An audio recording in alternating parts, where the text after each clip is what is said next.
Sidang kasus dugaan pemalsuan surat tanah dengan terdakwa Gunawan Muhammad mantan Pereli Nasional kembali digelar di Pengadilan Negeri Jakarta Pusat. Jaksa penuntut umum menghadirkan saksi ahli pertanahan dari Kementerian ATR BPN yang menjelaskan pentingnya data fisik dan yuridis dalam memecahkan tanah. Kuasa hukum Gunawan Muhammad menegaskan bahwa kliennya bukan pemilik tanah. Sengketa ini semakin rumit dengan klaim dari PT Bumi Tentram Waluya yang disebut tidak memenuhi persyaratan hukum tambahan dari kedua belah pihak.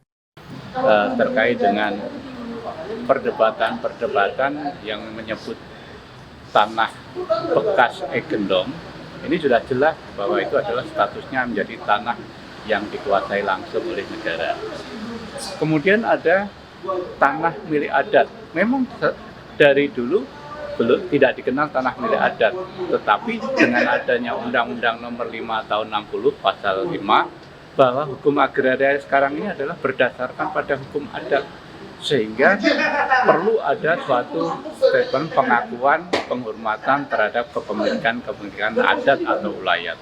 Nah, ini Pak yang menjadi perbedaan, tetapi di dalam konteks pelayanan pertanahan yang penting adalah bagaimana membuktikan adanya suatu penguasaan penggunaan tanah itu didukung pada adanya data fisik dan data yuridis yang dimaksud di dalam ketentuan-ketentuan pendaftaran tanah.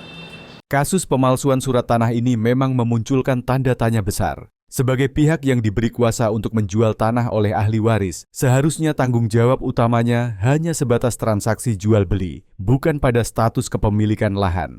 Hal ini menjadi tidak masuk akal, mengingat ia bukan pemilik tanah dan tidak terlibat langsung dalam penerbitan dokumen kepemilikan.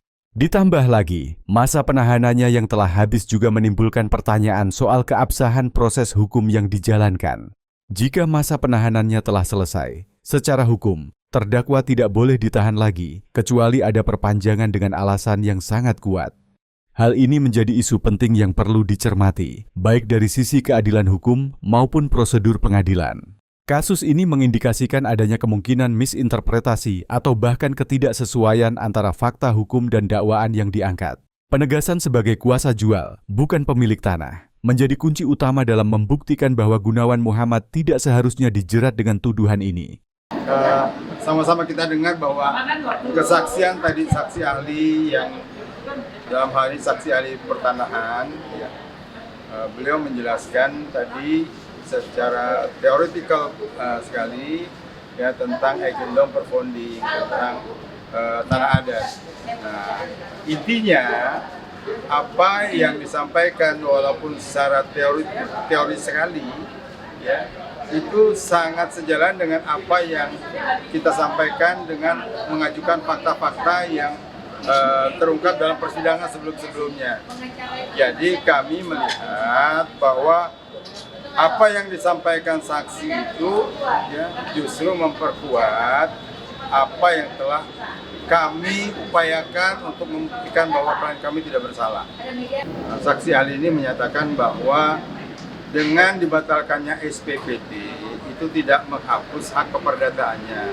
Kami sependapat ya, selama dalam kasus ini BTW Bumi Tentram Waluya memiliki hak keperdataan untuk kepemilikannya.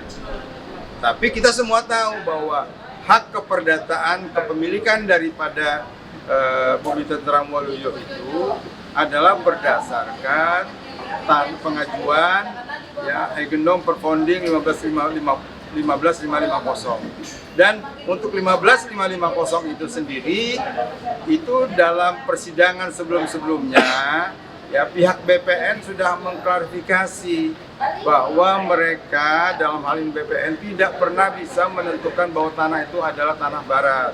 Intinya apa ya, tanah itu ya dikembalikan kepada siapa yang memiliki fisik dan bukti yuridis yang paling kuat. Nah, kalau kita menyangkut SP3L, ya, tadi kan dalam persidangan saya sudah ungkapkan bahwa bagaimana kondisi ya, atau posisi hukum apabila terjadi pembayaran kerohiman ya, yang dilakukan sebelum adanya SP3L. Dan di situ dijawab oleh ahli bahwa hal tersebut ya itu berarti menyalahi. Dan itu sebenarnya sebelum SP3L muncul sudah ada pertemuan secara musyawarah ya, yang difasilitasi oleh Wakil Gubernur bagian pemerintahan dulu ya tahun 97 dengan keputusan bahwa SP3L akan diberikan kepada Bumi Tentram Waluyo, tapi untuk para pemilik ini akan diberikan kompensasi sejumlah uang. Tetapi itu sampai saat ini tidak terjadi. Terkait kasus yang menjerat Saudara Gunawan Muhammad, kami dari LSM Koperling menilai ada kejanggalan dalam proses hukum ini. Bahkan, putusan PT UN sudah jelas membatalkan hak atas tanah dari pihak lain. Kami meminta semua pihak yang terlibat untuk menjaga integritas hukum dan memastikan proses peradilan berjalan adil tanpa adanya intervensi atau permainan dari pihak manapun. Indonesia Ketua Umum Koperling ya, saya ingin kritik tentang saksi ahli yang pertama ya. Jadi saksi ahli tadi pada saat menjelaskan terkait dengan SIPPT. SIPPT itu surat izin pemanfaatan penggunaan tanah. Jadi pada saat penjelasan tersebut padahal itu sudah masuk dalam domainnya putusan pengadilan yang sudah berkekuatan hukum tetap dalam putusan PT UN sudah membatalkan atas nama SIPPT PT Bumi Waluyo tersebut itu sudah dibatalkan.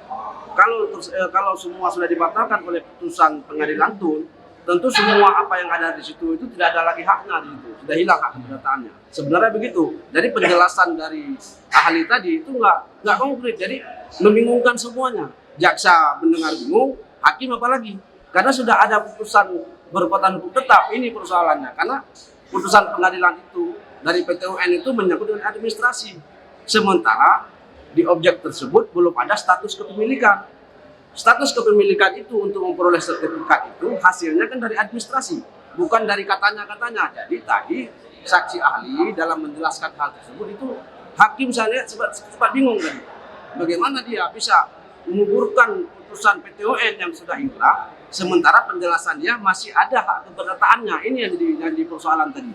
Ada nggak peristiwa pidana yang dilakukan oleh terdakwa Gunawan? Ternyata kalau kita lihat dari penjelasan dari ahli tersebut itu sudah jelas sebenarnya. Jangan lagi berlarut persidangan ini. Yang kedua yang saya kritik itu terkait dengan saksi yang sudah meninggal dunia. Ini jadi fatal. Kenapa? Karena justru itu tidak bisa dipastikan secara material. Jadi saksi yang sudah meninggal dunia tidak bisa dihadirkan oleh jaksa, hanya dibaca BAP. Ini fatal dalam dunia hukum. Nah itu udah kacau itu. Ini sudah makin jelas bahwa persidangan Gunawan ini tentu dipaksakan.